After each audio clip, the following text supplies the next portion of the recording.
में बड़ी खबर आपको बता दें, उत्तर प्रदेश के अलग अलग जिले में लगातार बुलडोजर एक्शन देखने को मिल रहा है और इसी कड़ी में सीतापुर के सरकारी जमीन पर एक अवैध मदरसा मिला जिस पर बुलडोजर चला है, जहां पर पुलिस बल भी तैनात है और ये बुलडोजर सरकारी निर्देश के बाद ही हुआ है। तो क्या ये पूरा मामला बताएंगे आपको। मेरे साथ मौजूद है कैपिटल टीवी के executive editor Rajiv Singh ji. Sir, Sitapur में मदरसा पे बुलडोजर चला है और इसी तरीके से लगातार बुलडोजर चल रहा है, क्या है ये पूरा मामला?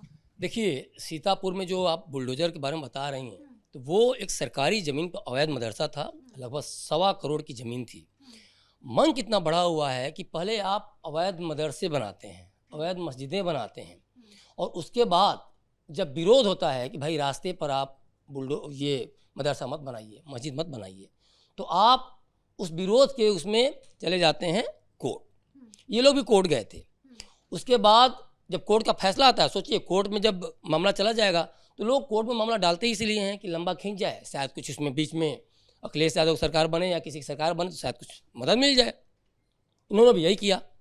और इसके बाद जब कोर्ट का फैसला आता है तब ये क्या करते हैं, इसके बाद भी विरोध करते हैं। पहले आप जा रहे हैं कोर्ट, उसके बाद फैसला तक नहीं, जल्द से जल्द उस मदरसे को गिराया जाए, तो ये फिर वहाँ विरोध करने लगते हैं। तो इसके बाद खुद तहसीलदार आता है, डीएम का आदेश होता है, पूरा पुलिस बल वहाँ पहुँचता है, तब जाके अवैध मदरसे को हटाया जाता है। सीतापुर में यही हुआ। सोचने की बात है कि आखिर इतनी ताकत, ये सोच कहाँ से आती है?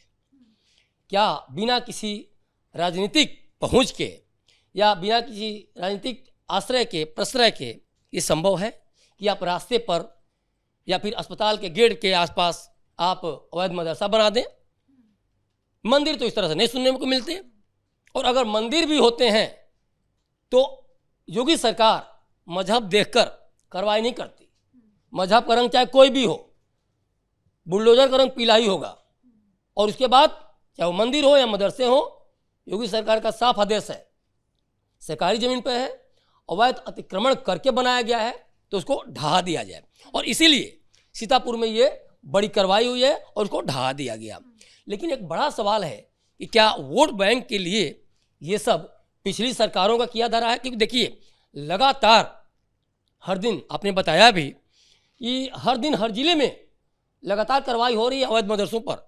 तो सोचिए कि जब योगी सरकार इतनी तत्पर है कि किसी तरह से सरकारी ज़मीन को अतिक्रमण मुक्त कराया जाए, और आज तक 2017 से योगी सरकार है, 2022 में फिर बनी और 2027 में भी मान के चलिए, जिस तरह से कानूनी कार्रवाई हो रही इन चीज़ों पर और जनता का एक तरह से इकबाल कायम करने की कोशिश हो रही है, तो 2027 में भी योगी सरकार चुन के आएगी। लेकिन एक बड़ा सवाल क्या है कि आखिर पूरे उत्तर प्रदेश में कितने अवैध मदरसे या फिर अवैध मस्जिदें हैं इस तरह की ज़मीनों पे?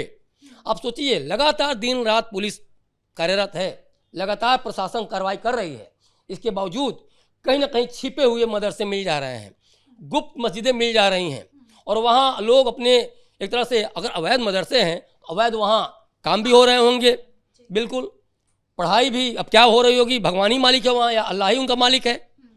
तो इसके बात अवैध मदरसे की नहीं है, बात है कि क्या वो सच में मदरसा था भी, या फिर वो बम की फैक्ट्री थी, या फिर वहाँ असलहे बिकते थे, या फिर बच्चों के साथ गलत गतिविधियाँ को अंजाम दिया जाता था। कई सारे, क्योंकि अवैध जब मदरसा होगा तो वहाँ काम भी अवैध होगा, ये तय मानिए, क्योंकि वैध काम के लिए फिर वैध जमीन पर वैध मदरसे भी बनेंगे। सर, ऐसे कई मामले भी कई बार हमने देखा है कि सामने आए, कभी धर्मांतरण को लेकर हो या फिर यौन उत्पीड़न को लेकर हो या फिर छेड़छाड़ का मामला हो, या कभी कभी तो बम बनाने जैसे भी मामले सामने आ जाते हैं। यानी मदरसे में अवैध काम तो होता ही है और इसको लेकर भी लगातार एक्शन चल रहा है, लेकिन इससे मौलाना जो है या फिर कुछ कट्टरपंथी जो है वो इससे काफ़ी ज़्यादा परेशान रहते हैं। देखिए, मैं वही कह रहा हूँ कि पिछली सरकारों का वोट बैंक पॉलिटिक्स है ये।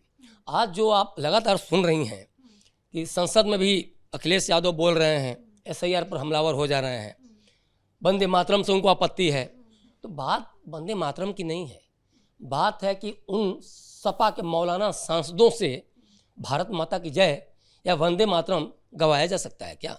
किसी ने बोला क्या? किसी ने भारत माता की जय बोला क्या?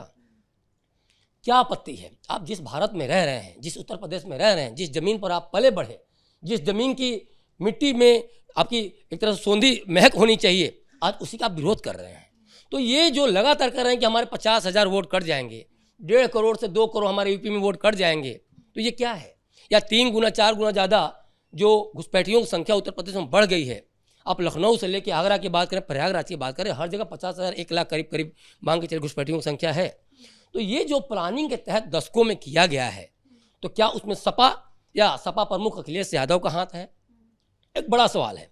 आखिर इतनी ज़्यादा छिंपो क्यों हो रही है और क्यों आखिर अवैध मदरसे पुराने समय से ही, देखिए योगी सरकार में ये चीज़ अगर बने होते तो नहीं टूटते, ठीक है। अगर योगी सरकार इस चीज़ को प्रश्रय देती तो ये नहीं कहती कि 17 के 17 निकायों से इन घुसपैठियों को, रोहिंग्याओं को निकालो और भगाओ, डिटेंशन सेंटर में इनको वो करो, एडमिट करो, फिर हम ट्रीटमेंट करेंगे।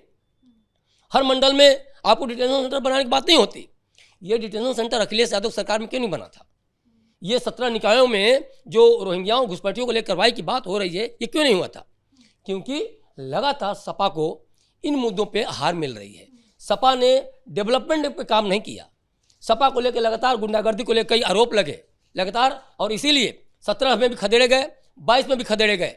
और अभी जो हाल है, जिस तरह से आजम खान के साथ जो गलबहियाँ कर रहे हैं, तो उसमें वो मुस्लिम वोटों की तुष्टीकरण तो जरूर कर रहे हैं, लेकिन अब मुस्लिम वोट भी आजम खान के रास्ते नहीं आने वाला है, क्योंकि वो समझ गया है कि आजम खान पे जितने आरोप हैं तो हमारे नेता की इतिहास और भूगोल क्या होने वाला है। सर, तुष्टीकरण की राजनीति अखिलेश यादव जरूर कर रहे हैं, लेकिन दूसरी तरफ विपक्ष की ओर से ये आरोप लगाया जाता है कि सीएम योगी लगातार मस्जिद और अवैध मदरसों पर इसलिए एक्शन करते हैं क्योंकि वो मुस्लिम को टारगेट करना चाहते हैं, मौलाना को टारगेट करना चाहते हैं। ये इनकी रणनीति है। देखिए, ये वोट बैंक पॉलिटिक्स के लिए तो कुछ भी कहेंगे। अब सिंपल सी बात सोचिए, अब इसी की जो मैं सीतापुर की हम लोग बात कर रहे हैं, ये क्या था, मामला कोर्ट में इन्होंने डाल दिया था कि शायद न्याय मिल जाएगा। अरे जब तुमने सरकारी ज़मीन पर मदरसा बनाया है, अवैध मदरसा बनाया है, तो न्याय कहाँ से मिलेगा? कोर्ट क्या अंधा है क्या? कोर्ट ने जजमेंट दिया। जब तुम्हें लग रहा था कि तुम गलत हो, जजमेंट भी आ गया, तो फिर तुम विरोध क्यों कर रहे हो? तुम्हें तो फिर पुलिस बल आना, तहसीलदार खुद मौके पहुँच रहा है, मनीष त्रिपाठी, तो ये क्यों हो रहा है? पहली बात। दूसरी बात कि ये सपा यही तो दिखाना चाह रही है घुसपैठियों को माध्यम। देखिए, घुसपैठियों को ललाट पर नहीं लिखा हुआ है कि रहमान हो या अब्दुल हो, घुसपैठिया है कि रोहिंग्या है। वो तो इसके माध्यम से ये साबित करना चाह रहे हैं कि उत्तर प्रदेश का मुस्लिम बासिंदा है और इसको यहाँ से खदेड़ा जा रहा है, इसके मदरसे पर कार्रवाई की जा रही है, इसका मदरसा वैध है। लगातार जो हिंसा का दौर देखने को मिला, या उत्तर प्रदेश के कई शहर जल रहे थे हमेशा अखिलेश यादव के शासन में, तो क्यों हो रहा था? संभल की बात करें, बरेली की बात करें, आगरा की बात करें, मुजफ्फरनगर की बात करें, ये क्यों हो रहा था? क्योंकि आपने इस तरह से वोट बैंक पॉलिटिक्स की, मुस्लिमों की तुष्टीकरण की राजनीति की, और आपने मुस्लिम को हमेशा एक विक्टिम कार्ड के तौर पर इस्तेमाल किया। मुस्लिमों के मदरसे की अगर बात है तो क्या मदरसा उत्तर प्रदेश में नहीं है क्या? और एक भी उदाहरण है क्या ऐसा कि योगी सरकार ने उस वैध मदरसे को गिरा दिया? सही जमीन पर मदरसा बना हुआ था तो गिरा दिया। बिल्कुल सर, समाजवादी पार्टी पर यह आरोप लगातार लगता रहा है कि उनकी सरकार में अतिक्रमण और अतिक्रमणकारी बहुत ज़्यादा दिखाई देते। अतिक्रमणकारियों को पूरी छूट दी गई थी कि आप जाइए, आपको जहां पर भी अतिक्रमण करना करिए, गरीबों की ज़मीन छीनिए, या जहां पर भी आपको जो करना है वो आप कर सकते हैं। और इसी को लेकर अखिलेश यादव पर सवाल उठाया जाता है, लेकिन वो हमेशा चुप्पी साधे रहते हैं। देखिए, बिल्कुल आपने सही कहा, और ये देखिए सच्चाई है। आप बाबरी को देखिए ना, बाबरी पर सुप्रीम कोर्ट का फैसला आता है। बाबरी तो इन लोगों का क्या कहा जाए, कुछ बाकी तो नहीं रह गया कहने के लिए। अब उसके बावजूद भी ये हैदराबाद, कभी बिहार से, कभी पश्चिम बंगाल से, हर जगह से बाबरी मस्जिद बनाने की ये लोग बात करने लग रहे हैं। और हर जगह सपा के नेताओं का, आजम खां के लोगों का स्टेटमेंट भी आ जा रहा है। क्यों आ रहा है भाई? आप वैध जमीन पर मदरसे बनाए, मस्जिद बनाए, किसने रोका है? और अगर आपको लगता है कि योगी सरकार ऐसा कुछ कर रही है, तो कोर्ट नहीं है क्या? लखनऊ बेंच है, इलाहाबाद हाई कोर्ट है, सुप्रीम कोर्ट है। आपको लगता है कि सब कुछ, चाहे वो सीएम हो, चाहे जज हो, सब गलत हो रहा है, सुप्रीम कोर्ट भी भ्रष्ट है, आपको यही लग रहा है ना?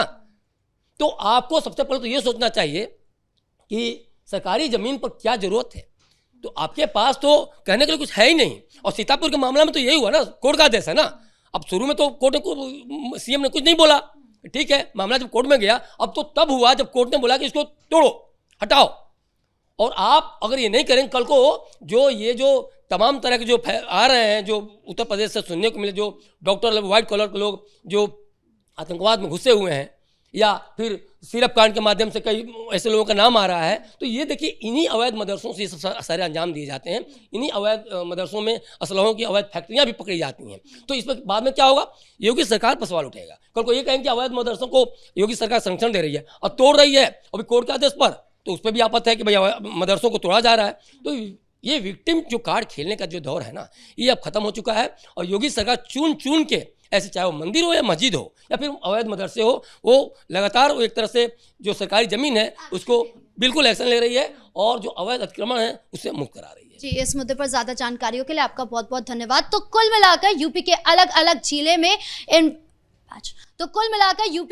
अलग जिले में लगातार बुलडोजर एक्शन देखने को मिल रहा है, चाहे वो अवैध मस्जिद हो, मदरसे हो या फिर मंदिर हो, लगातार एक्शन चल रहा है। हालांकि बौखलाहट भी देखने के लिए मिल रही है, चाहे वो मौलाना हो या फिर अखिलेश यादव हो। लगातार उनकी ओर से कहा जा रहा है कि इस तरीके के एक्शन बिना नोटिस के दिए जा रहे हैं और जानबूझकर मौलाना को परेशान करने के लिए इस तरीके के एक्शन हो रहे हैं। हालांकि सीएम योगी का भी रुख बिल्कुल साफ है कि वो इस तरीके के एक्शन लेते रहेंगे। अतिक्रमण और अतिक्रमणकारियों को बख्शा नहीं जाएगा। ब्रेकिंग न्यूज में इतना ही। कैमरा पर्सन अशोक भारद्वाज के साथ मैं राधिका राज।